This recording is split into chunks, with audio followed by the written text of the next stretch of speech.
Carolina Villano. Compañeras y compañeros legisladores, quiero empezar con una pregunta que nadie se ha hecho en esta discusión y que es la única que verdaderamente importa. ¿Quién pidió esto? ¿Quién pidió el derecho de las audiencias? Porque no he visto una movilización ciudadana que exija que el Estado vigile los noticieros, no hay un clamor social, no hay una crisis, no se acompañó el anteproyecto de un solo caso documentado, de un solo expediente, de un solo agravio concreto que justifique montar todo un aparato administrativo sobre el contenido de la radio y la televisión de nuestro país. Se nos dice que se está saldando una deuda de los 12 años. Yo pregunto, de otra manera, si durante 12 años el país funcionó sin este mecanismo que ustedes quieren imponer y nadie lo extrañó, ¿estamos resolviendo un problema de las audiencias o estamos resolviendo un problema del gobierno con la prensa? Y aquí está el corazón del asunto, compañeras y compañeros. El ciudadano mexicano es un adulto, no es un menor de edad a quien haya que proteger de lo que escucha. No es un sujeto pasivo que absorbe sin filtro lo que le ponen enfrente. No necesita que un funcionario ponga una pleca en la pantalla para saber si le están dando una noticia o una opinión. El ciudadano que se siente engañado por un medio hace algo muy simple y muy poderoso. Lo cambia, apaga. Deja de comprarlo, se va a otro lado y esa decisión tomada millones de veces al día es una sanción infinitamente más severa que cualquier multa administrativa. Detrás de estos lineamientos hay una idea del ciudadano que me parece profundamente ofensiva, la idea de que la gente no distingue, se deja y necesita tutela. Nosotros no compartimos esa idea. Se argumenta que sin regulación los medios mienten impunemente. Falso. Existe una disciplina que opera todos los días y opera mejor que cualquier lineamiento. El periodista vive de su credibilidad. La veracidad no es un adorno moral de su oficio, es literalmente su capital de trabajo.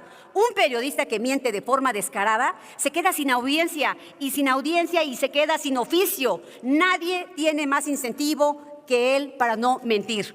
Y aquí quiero que se me escuche con cuidado, porque esta es la única excepción real. El único medio que puede mentir sin perder nada es el que no depende de su audiencia, sino del presupuesto público. El que sobrevive con dinero del erario, no con credibilidad. Ese sí es inmune a la disciplina del público.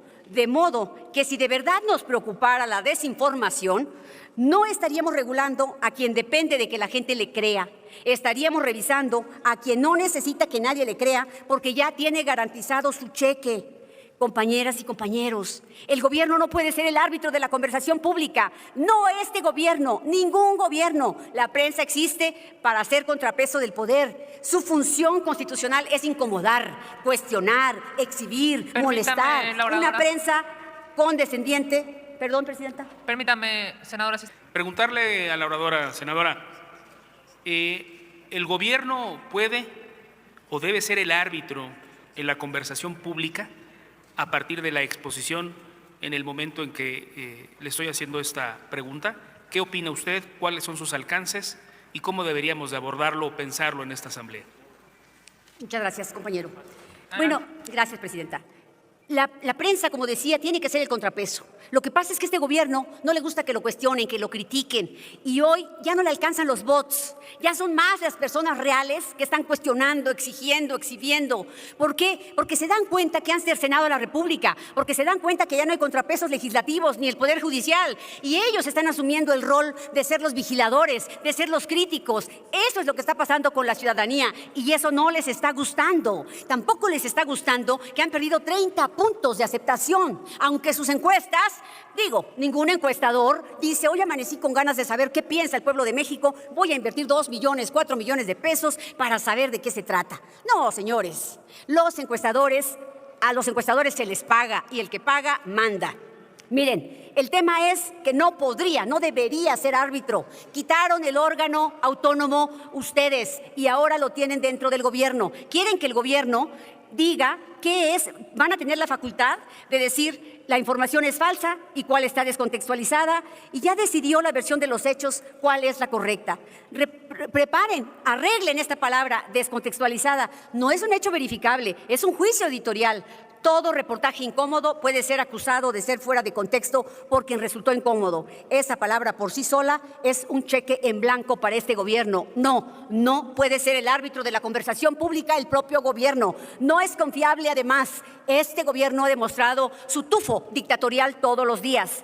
Por eso, y no lo va a afirmar un juez, no lo va a firmar un órgano constitucional autónomo, lo va a firmar la Comisión Reguladora de Telecomunicaciones, que no es autónoma. Es un órgano administrativo desconcentrado de la Agencia de Transformación Digital que dirige Pepe Merino, Telecomunicaciones dependiente del Poder Ejecutivo Federal. Tan es así que la que presentó este instrumento fue la consejera jurídica. ¿Por qué ella? ¿Por qué no lo hizo este órgano en otro lugar y no en la Presidencia de la República? Ahora resulta que son muy generosos, pero va a estar a consulta para que lo vean, para que opinen. Por favor, ya nadie se fuma esa. Nos han llevado a consultas que no han servido para nada.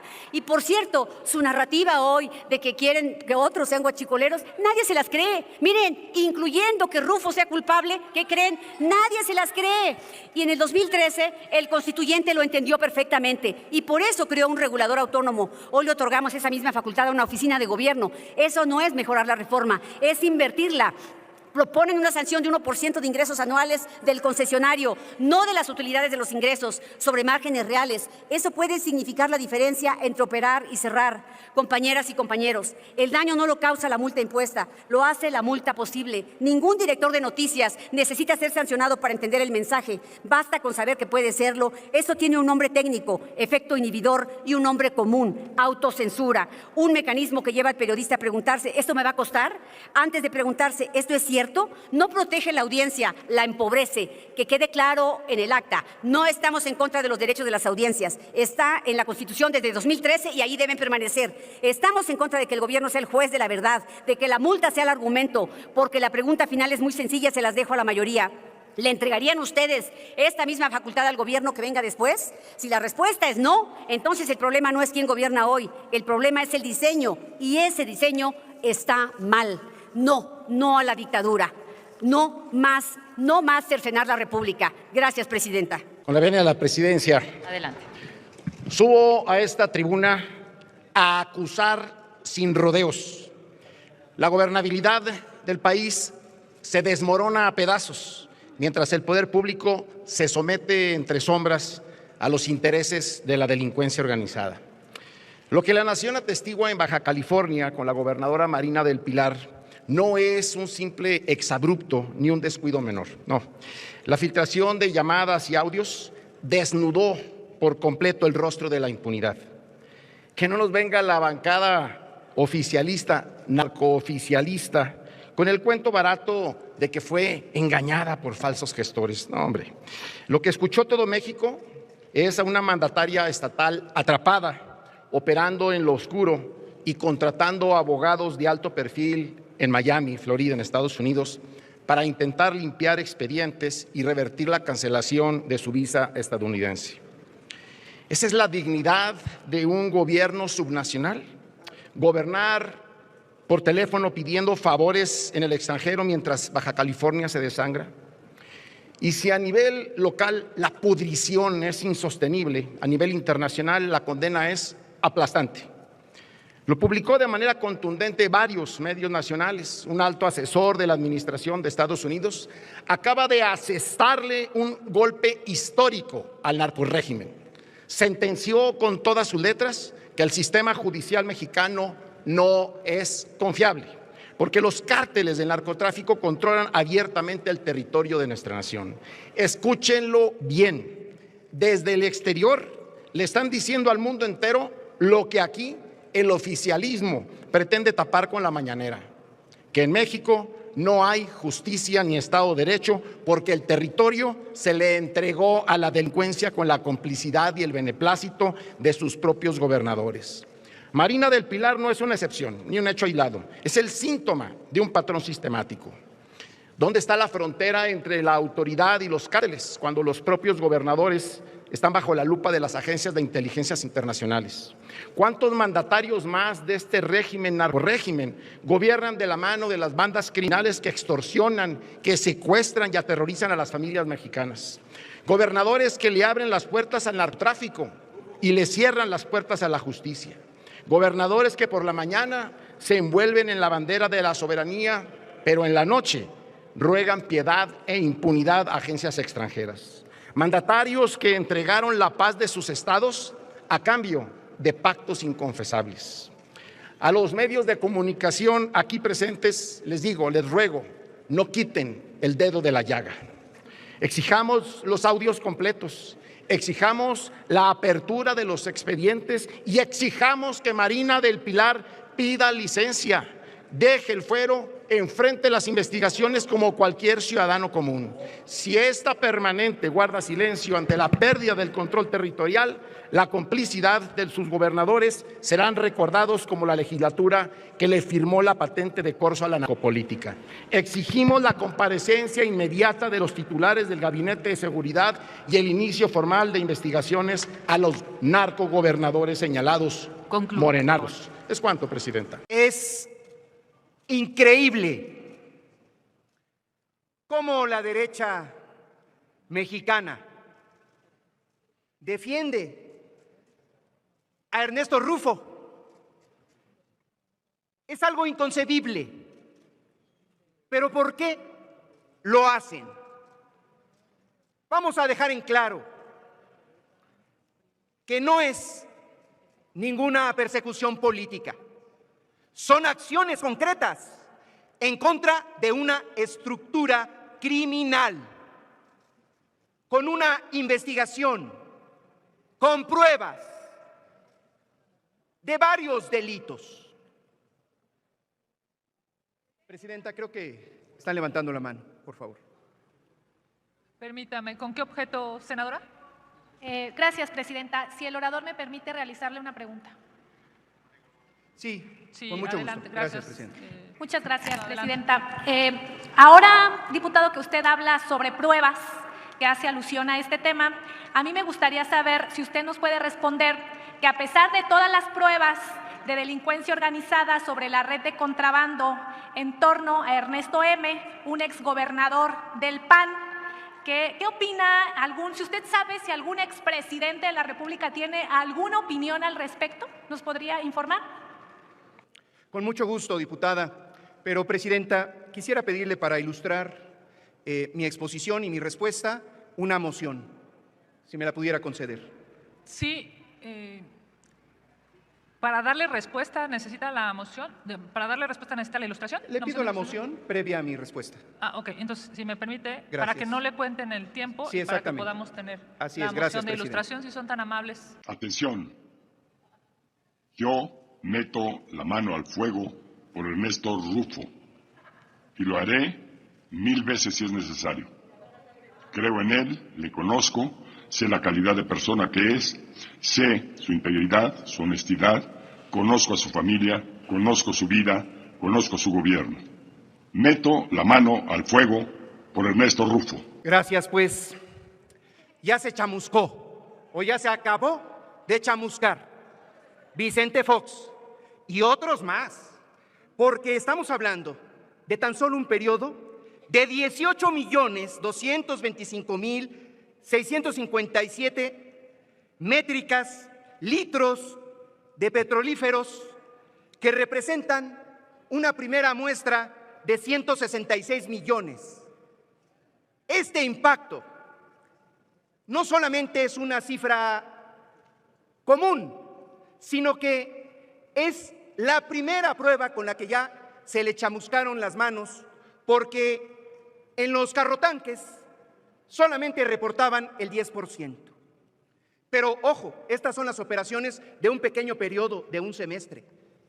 Desde el momento en el que concretaron la mal llamada reforma energética, en donde empezaron a expedir las concesiones, todo este grupo de rufianes, pues tan solo de esta empresa, donde es miembro distinguido el señor Ernesto Rufo, tienen un daño estimado de 4,000 millones de pesos, tan solo de un primer semestre. Estamos hablando de la punta del iceberg.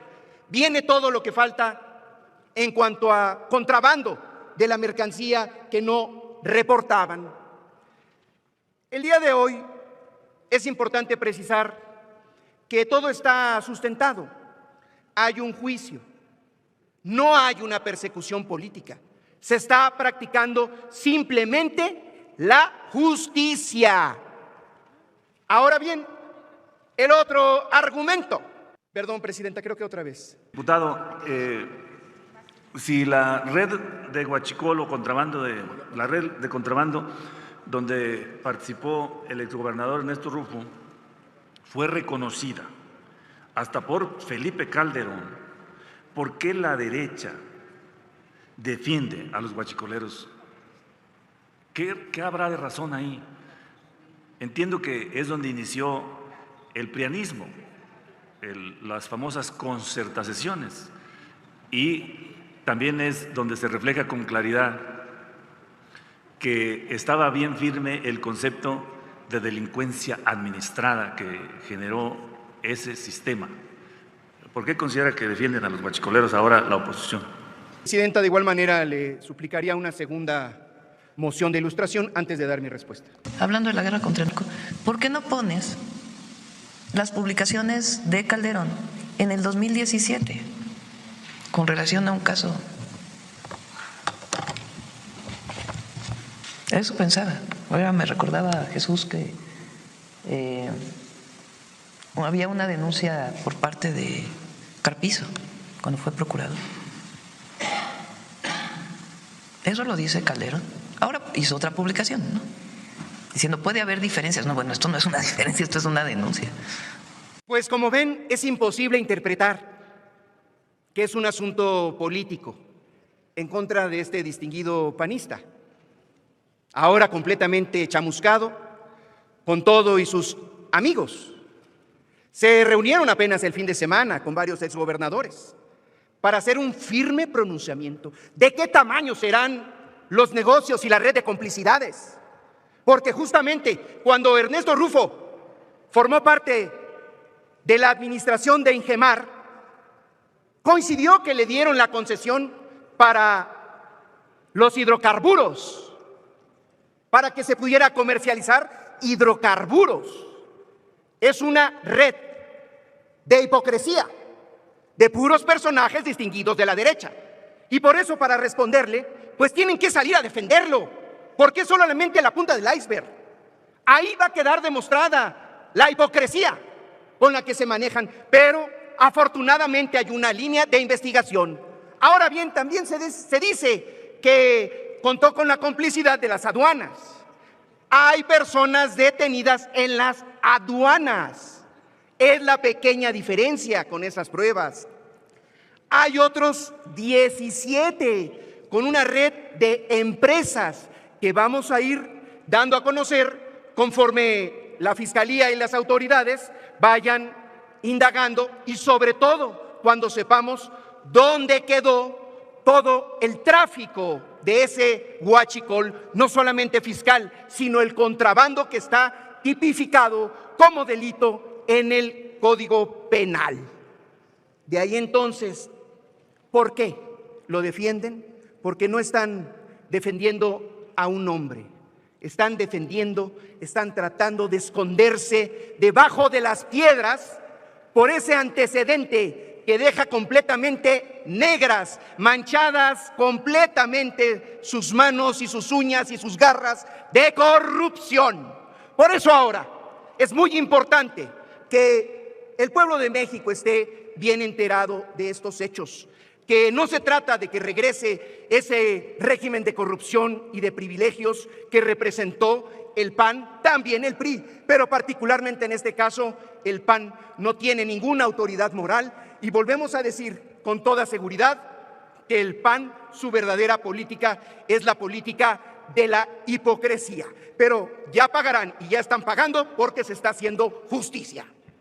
Muchas gracias. Es cuanto, señora presidenta. Bien, se expresó el video. Diputado Gabriel García Morena 4T le pone tremendo torón sabroso a la senadora Carolina del PRI junto con el PAN. Dice Carolina Villano que Morena quiere tomar al toro por los cuernos y tener el control con el anteproyecto que presenta para los lineamientos para los derechos de la audiencia sobre los medios de comunicación. Además dice que Morena le tiene mala fe a Rufián, que él es inocente e incapaz de agarrar un litro de gasolina que no sea de él, y el diputado Gabriel García la atiende sabroso junto con Cofiño del PAN y les dice que a Fox lo esperan en el infierno, porque dijo que metía las manos al fuego por Rufo, y el mismísimo comandante Borola le puso una tremenda exhibida en aquel tiempo también a Rufián, diciendo que era de la peor calaña, así es que mejor mantengan el pico cerrado, dijo Gabriel García, Cofiño y a Villano. Estar pendiente del próximo video, denle like, compartan el video, suscríbanse, hasta la próxima, Dios los bendiga.